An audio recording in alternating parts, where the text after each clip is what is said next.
Agriculteurs dans la région du Ouorodougou, l'heure est à la sensibilisation des populations pour venir à bout des feux de brousse en cette période de saison sèche. À Gbemazo et les villages environnants, les populations ont été instruites par les agents des eaux et forêts sur les conséquences néfastes liées à cette pratique. Kadé Sogodogo.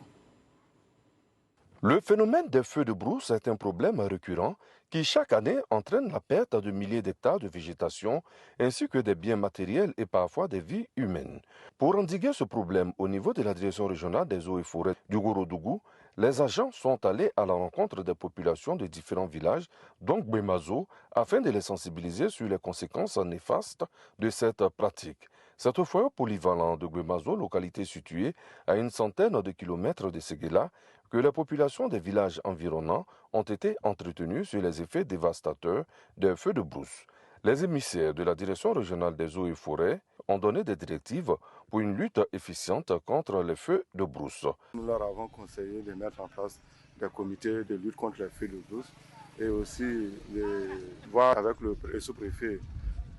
et anticiper sur les feux, ça veut dire utiliser des feux précoces et puis les faire en commun au cas où le feu veut